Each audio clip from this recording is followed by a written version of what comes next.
Hi viewers, welcome to our channel. ప్రస్తుతం మనతో పాటు దాము బాలాజీ గారు సీనియర్ జర్నలిస్ట్ ఉన్నారు. వారితో ఒకసారి మాట్లాడదాం. సార్ నమస్కారం. నమస్తే. సార్, పోసాని కృష్ణమురళి గారు పూర్తిగా రాజకీయాల నుంచి తప్పుకుంటున్నట్టుగా నిన్న ప్రెస్ మీట్ పెట్టి మరి అనౌన్స్ చేసేసారు.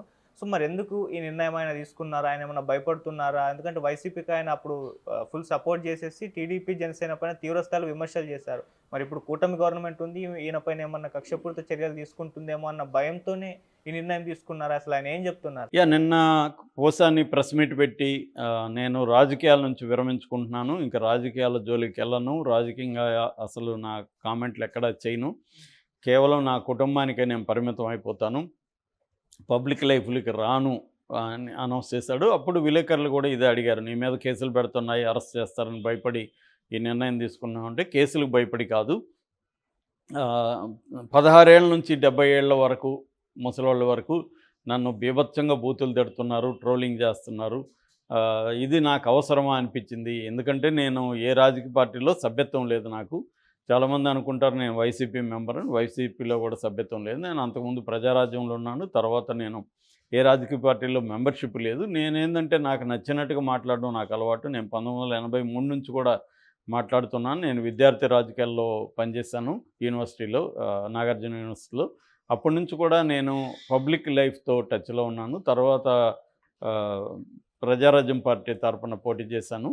కాబట్టి నాకు పబ్లిక్గా నాకు నచ్చిన వాళ్ళని సపోర్ట్ చేయడం, తప్పులు చేసినప్పుడు వాళ్ళనే విమర్శించడం నాకు అలవాటు. చాలామంది అనుకుంటారు నేను చంద్రబాబుకు వ్యతిరేకని.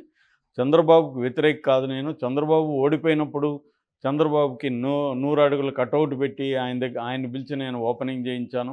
అప్పటి సీఎంను పిలవలేదు నేను. సో నాకు చంద్రబాబు అంటే ఇష్టం. కానీ ఆయన తప్పులు చేయనప్పుడు ఎత్తి చూపాను. చంద్రబాబుని పొగిడినప్పుడేమో ఎవరు పట్టించుకోలేదు. తప్పులు చూపించేసరికి కుంపలు మునిగాయి. అంతకంటే ఏం లేదు. నేను ఎవరితో ఎట్లా మాట్లాడినా నేను ఓపెన్గా మాట్లాడతాను. నాకు మోడీ అంటే చాలా ఇష్టం. మోడీని కూడా నేను ఎక్కువ సార్లు పొగుడుతుంటాను. సో నాకు నచ్చిన ఎన్టీఆర్ కావచ్చు, రాజశేఖర రెడ్డి కావచ్చు, చంద్రబాబు కావచ్చు, మోడీ కావచ్చు, వీళ్ళందరినీ నేను పొగిడాను, వాళ్ళందరినీ ఇది చేశాను. తర్వాత నాకు జగన్ నచ్చాడు. నేను చంద్రబాబుని విమర్శించేసరికి అందరూ నా మీదకి పడుతున్నారు అని చెప్పాడు. ఆయన చెప్పిన దాంట్లో వాస్తవం అయితే ఉంది. కాకపోతే ఆయన భాషతో, ఆయన పద్ధతితో అందరికి ఇబ్బందులు ఉన్నాయి. విమర్శించవచ్చు ఎవరినైనా. అనేక మంది చంద్రబాబుని విమర్శించారు. ఇప్పుడు మనం కూడా వీడియోలు చేసేటప్పుడు ఆ టాపిక్ని బట్టి అందులో ఎవరిది తప్పు ఉందో చెప్తుంటాం. అది నేరం కాదు. అది నిజానికి అవసరం కూడా సమాజానికి. ఎందుకంటే ఒక తప్పు జరుగుతున్నప్పుడు అది ఎలా తప్పు, ఎందుకు తప్పు అని ఎత్తి చూపించడం అనేది డెమోక్రసీలో అవసరం. ప్రభుత్వాలకి వ్యతిరేకంగా, ప్రభుత్వం తీసుకునే ప్రజా నిర్ణయాలకు వ్యతిరేకంగా ఖచ్చితంగా సమాజంలో యాక్టివ్గా ఉన్నవాళ్ళు, చురుగ్గా ఉన్నవాళ్ళు, మేధావులు, ప్రజాస్వామికవాదులు మాట్లాడాల్సిన అవసరం ఉంది. లేకపోతే ప్రభుత్వాలు కూడా వాటికి అకౌంటబిలిటీ అనేది ఉండదు. ఎవరు ప్రశ్నించేవాళ్ళు లేకపోతే ప్రభుత్వాలకు ఉండదు. నిజానికి ఆ పని మీడియా ప్రధానంగా చేయాలి. కాకపోతే ఇవాళ మీడియా అంతా కూడా పొలిటికల్ పార్టీలకి తోకలుగా మారిపోయింది మీడియా. ఏదో ఒక పొలిటికల్ పార్టీకి. ఎందుకంటే బిజినెస్ పీపుల్ ఎంటర్ అయిపోయి ఆ బిజినెస్లు కొంత పార్టీల వైపు ఉంటూ వాళ్ళు ఇండియాలో ఉండే మీడియా అంతా అన్నిటినీ వాళ్ళ గుప్పెట్లో పెట్టుకున్నారు. ప్రధానంగా మీడియా మనకి అదానీ, అంబానీ చేతుల్లో ఉంది నేషనల్ వైడ్గా. ఇక్కడికి వచ్చేసరికి రీజనల్గా చూసుకుంటే ప్రతి పొలిటికల్ పార్టీకి మీడియాలో ఇక్కడ సాక్షి అంటేనే అందరికీ తెలుసు. వైసీపీ అని, జ్యోతి ఈనాడు అని, కానీ తెలుగుదేశం అని చిన్నపిల్లలను అడిగినా చెప్తారు. అలాగా మీడియా విడిపోయిన తర్వాత సత్యం అనేది ఇప్పుడు లేదు. ఒక పేపర్ని నమ్మే పరిస్థితి కూడా ఎవరు లేడు. సాక్షిలో వార్త వచ్చిందంటే జ్యోతిలో ఏమొచ్చింది, ఈనాడులో చూడరా అని అడుగుతారు. ఈనాడులో వచ్చిందంటే సాక్షిలో వచ్చిందని అడుగుతారు. ఇలాగ 2-3 చూసి కానీ ఇవాళ జనం ఎవరు ఒక అభిప్రాయానికి రావట్లేదు. మధ్యలో మనలాంటి వాళ్ళ ఇంపార్టెన్స్ కూడా ఎందుకు పెరిగిందంటే మనం ఎవరి వైపు లేకుండా నిష్పక్షపాతంగా అనలైజ్ చేస్తాం కాబట్టి మనలాంటి వాళ్ళు కూడా చూస్తున్నారు. సో ఏం జరిగి ఉంటుంది, వీళ్ళైతే కరెక్ట్గా చెప్తారు అనే ఇది ఎందుకు వచ్చిందంటే మెయిన్ స్ట్రీమ్ మీడియాని ఎవరు నమ్మట్లేదు. సో ఇది బేసిక్గా ఉంది. ఇలాంటి కాంటెక్స్ట్లో ప్రతిపక్ష పాత్ర అనేది ఎవరు చేయాలి? ప్రతిపక్షాలు కూడా చేయట్లేదు. ప్రతిపక్షాలు ఏం చేస్తాయి? వాళ్ళు అబద్ధాలు చెప్తారు. ఇప్పుడు ఇక్కడ బీఆర్ఎస్, అక్కడ వైసీపీ, వాళ్ళు ప్రజాస్వామ్యం అవన్నీ ఇప్పుడు మాట్లాడుతున్నారు. వాళ్ళు అధికారంలో ఉన్నప్పుడు కూడా అలాగే చేశారు కదా. ఈ విషయం వాళ్ళు మాట్లాడరు కదా. దాన్ని ఎవరు ఎత్తి చూపాలి? మళ్ళీ మనలాంటి వాళ్ళు ఎత్తి చూపాలి. ఇండిపెండెంట్ జర్నలిస్టులు లేకపోతే ఇట్లాంటి వాళ్ళు చేయాలి. అట్లాగా పోసాని కృష్ణమురళి అనే ఒక పబ్లిక్ ఫిగర్, ఆయన సినిమా యాక్టర్ కావచ్చు, పబ్లిక్ ఫిగర్, ఆయన మాట్లాడడం తప్పు కాదు. ఆయన ఎవరినైనా విమర్శించవచ్చు, ఎవరినైనా నచ్చితే పొగడొచ్చు, అది తప్పు కాదు. నేను కూడా చాలాసార్లు ఫారిన్ పాలసీకి సంబంధించి మోడీని సపోర్ట్ చేశాను. కొన్ని విషయాల్లో ఎకనామిక్ దీంట్లో కూడా మోడీ బెటర్ గవర్నెన్స్ ఉందని చెప్పాను. అట్లాగే మోడీని విమర్శించేటప్పుడు మనం విమర్శిస్తాం. ఎవరు భజన చేయడానికి మనం లేము. అట్లాగా పోసానిది ఏమన్నట్టు అట్లా లేడు పోసాని. ఇప్పుడు మనం చెప్పినట్టుగా పోసాని లేడు. పోసాని ఎలాగ ఉన్నాడు, క్లియర్గా జగన్ భజన, చంద్రబాబు వ్యతిరేకత, పవన్ కళ్యాణ్ వ్యతిరేకత గుడ్డిగా కనబడుతుంది. నువ్వు జగన్ని కూడా విమర్శించాలిగా. జగన్ చేసే తప్పులను కూడా ఓపెన్గా విమర్శిస్తే పోసానికి క్రెడిబిలిటీ ఉంటుంది. పోసాని ఏం చేస్తున్నాడు, కంప్లీట్గా జగన్ని సపోర్ట్ చేయడం, కంప్లీట్గా వీళ్ళని వ్యతిరేకించడం. చంద్రబాబుని పొగిడే చోట పొగడాలి, జగన్ని తిట్టే చోట తిట్టాలి. అప్పుడు కదా నువ్వు బ్యాలెన్స్గా ఉన్నట్టు. ఎవరైనా కూడా ఒక వ్యక్తి 100% కరెక్ట్ అని ఎవరన్నా చెప్తుంటే అతను అబద్ధాలు చెప్తున్నట్టు, ఆ వ్యక్తితో కుమ్మక్కైనట్టు. ఎందుకంటే ఎవరు కూడా 100% అన్ని విషయాల్లో కరెక్ట్గా ఉండరు, ఉండలేరు. నేనున్నా ఎవరున్నా అధికారంలో 100% మనం కరెక్ట్గా ఉండలేము. ఎందుకంటే మోడీ అంటే మోడీకి కూడా కంప్లీట్ ఫ్రీడమ్ ఏమి ఉండదు. మోడీని కంట్రోల్ చేసే అనేక జాతీయ అంతర్జాతీయ శక్తులు ఉంటాయి. ప్రధానమంత్రి అయినంత మాత్రాన ఆయన కంప్లీట్గా తను అనుకున్నదే చేయగలడా, చేయలేడు. కాబట్టి ఫర్ ఎగ్జాంపుల్ అదానీ విషయమే ఇందాక చెప్పుకున్నాం. అదానీ కంట్రోల్లో మోడీ ఉంటాడు. ఎందుకంటే అదానీ ఫండింగ్ అంతా అదానీ ఇస్తాడు.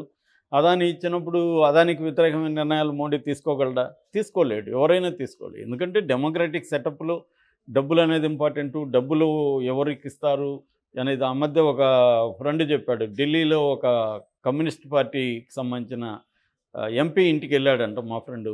వెళ్తే ఆ ఎంపీ బయటకు వచ్చేది మాటికి చూస్తున్నాడంట. ఎందుకు సార్ అలా మాటికి టెన్షన్ పడి చూస్తున్నారంటే, ఒక బిజినెస్ మ్యాన్ డబ్బులు తీసుకొని వస్తాడు, అతను మనం లేమనుకొని వెళ్ళిపోతాడేమో అని అన్నంట. ఎందుకు వస్తున్నాడు, డబ్బులు మీకు ఎందుకు ఇస్తాడంటే, పార్లమెంట్లో ప్రశ్న అడిగేదానికి బిజినెస్ మ్యాన్ డబ్బులు ఇస్తాడు మనకి. మనం కానీ లేదనుకో వేరే ఎంపీ దగ్గరికి వెళ్ళిపోతాడు, మనకి డబ్బులు రావు అన్నంట కమ్యూనిస్ట్ పార్టీలో ఉండే ఎంపీ. ఇది ఎంపీల పరిస్థితి. సో అంటే బిజినెస్ మ్యాన్లు వాళ్ళకి కావాల్సిన ప్రశ్నలు అడగడానికి, చర్చ పెట్టడానికి ఎంపీలకి డబ్బులు ఇస్తున్నారని ఇప్పటి నుంచో ఆరోపణలు ఉన్నాయి. ఇది మా ఫ్రెండ్ చూసి చెప్పిన ప్రత్యక్ష అంశం. ఇలాగ కరప్షన్ అనేది అన్ని వైపులు ఉంది. దీన్ని ప్రశ్నించాల్సిన అవసరం ఖచ్చితంగా ఉంది. అట్ ద సేమ్ టైం కరప్షన్ని అనలైజ్ చేయాల్సిన అవసరం కూడా ఉంది. అంటే కరప్షన్ ఎందుకు ఉంది, దీనివల్ల మంచి చెడులు ఏంటో కూడా చెప్పాల్సిన అవసరం ఉంది. ఆ యాంగిల్లో తీసుకున్నప్పుడు పోసాని కృష్ణమురళి ఒక ప్రజల తరపున ఒకరితో తీసుకొని మాట్లాడినట్టుగా లేదు. ఒక పార్టీలో జాయిన్ అయితే పార్టీ మెంబర్ల కంటే ఎక్కువగా ఈయన రియాక్ట్ అయ్యేవాడు కదా. వైసీపీ మెంబర్లు పార్టీ సభ్యుల కంటే నేను ఎక్కువ రియాక్ట్ అయ్యి, ఇవాళ నేను సభ్యుడు కాదంటే ఎవరు నమ్ముతాను? నువ్వు సభ్యుడే కాదనే టెక్నికల్ అంశం. నువ్వు వైసీపీ మెంబర్ కంటే ఎక్కువగా మాట్లాడి చాలా ఘోరంగా పర్సనల్గా అంతా పవన్ కళ్యాణ్ని, చంద్రబాబుని అటాక్ చేయడం అనేది జరిగింది. అందుకని ఇప్పుడు ఆయన మీద దాదాపు 50 కేసులు పెట్టారంటున్నారు. బాపట్లలో, పుత్తూరులో, చిత్తూరులో, తిరుపతిలో, తూర్పుగోదావరి జిల్లా, రకరకాలుగా మొత్తం స్టేట్ అంతా కలిపి ఆయన మీద 50 కేసులు ఎంతో పెట్టారు. దాని తర్వాత ఆయన అరెస్ట్ అవ్వబోతున్నాడు ఈరోజు రేపని కూడా చేశారు. దానికని మేబీ ఆయన అస్త్ర సన్యాసం చేశాను, బాబు నేను రాజకీయాలను వదులుకుంటున్నాను అంటే ఒక రకంగా సారీ చెప్తున్నట్టు. సారీ డైరెక్ట్గా చెప్పలేదు, అదే శ్రీరెడ్డి కూడా అదే చెప్పింది. ఆమె అయితే డైరెక్ట్గా సారీ చెప్పింది. ఎందుకంటే వీళ్ళందరూ ఖచ్చితంగా కేసులకు భయపడే, ఎందుకంటే వీళ్ళకి శిక్షలు పడతాయని వాళ్ళకు కూడా నమ్మకం ఏమి ఉండదు. తెలుగుదేశానికి కూడా వీళ్ళ మీద శిక్షలు పడతాయని ఏమి లేదు. కానీ ప్రాసెస్ ఇస్ ద పనిష్మెంట్. 50 కేసుల్లో పెడితే 50 కేసుల్లో తిరగాల. 50 పోలీసులు పిలుస్తారు, వీళ్ళని పిలిచినప్పుడు వాళ్ళు అక్కడ హ్యూమిలేట్ చేస్తారు, కూర్చోబెడతారు. కూర్చోవే పక్కన అని ఇట్లా లాంగ్వేజ్ మాట్లాడతారు. ఆ హ్యూమిలేషన్ భరించాలా? లేదు, కొట్టినా కూడా కొడతారు. ఇప్పుడు ఆరోపిస్తున్నారు పోలీసులు కొట్టరనేది అయితే నేనైతే నమ్మను, ఖచ్చితంగా కొడతారు వాళ్ళు. కొట్టి కూడా ఇబ్బంది పెట్టచ్చు. రఘురామకృష్ణరాజునే కొట్టారంటే ఈయన పోసాని మురళి కృష్ణమురళిని కొట్టరా? ఆల్రెడీ ఆర్జీవీనే నన్ను కొడతారని భయపడుతూ కోర్టుకు వెళ్తున్నాడు. కాబట్టి కొట్టరు అనేది గ్యారంటీ లేదు. సో కొట్టచ్చు, వేధించవచ్చు, దీనంతా భరించాలి కదా. ఒక్కొక్క కేసులు 10 రోజులు జైల్లో ఉన్న 50 కేసుల్లో ఇన్ని రోజులు జైల్లో ఉండాల్సి వస్తుంది. సో జైలుకి పోతే అక్కడ మళ్ళీ వాళ్ళ గవర్నమెంట్ ఉంటుంది కాబట్టి అక్కడే ఇబ్బందులు పెట్టచ్చు, జైల్లో ఖైదీలు కొట్టచ్చు, ఇవన్నీ ఉంటాయి కదా. సో అందుకని ఎందుకు వచ్చిన గొడవ, ఈ 5 ఏళ్ళు మనల్ని వేధిస్తారు వీళ్ళు, చేతులు ఎత్తేస్తే మళ్ళీ 5 ఏళ్ల తర్వాత చూద్దాం అని పోసాని కృష్ణమురళి అనుకోని ఉండొచ్చు.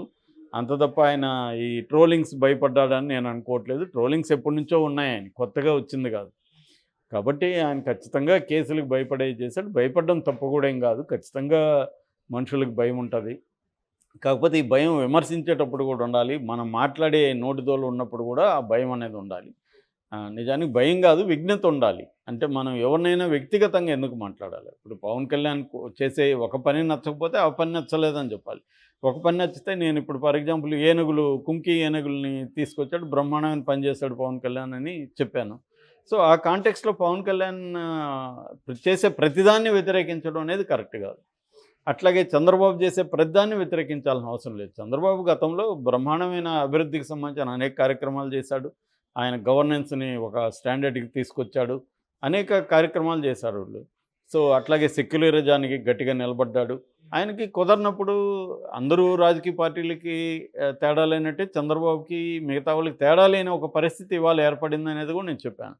ఇక్కడ రాహుల్ గాంధీ మోడీతో కంపేర్ చేసినప్పుడు కూడా చాలాసార్లు మోడీ బెటర్‌గా ఉన్నాడు రాహుల్ గాంధీ కంటే. రాహుల్ గాంధీలో ఇంకా మెచ్యూరిటీ లేదు. ఆ నాయకత్వ లక్షణాలు ఇంకా క్లియర్‌గా రాలేదు.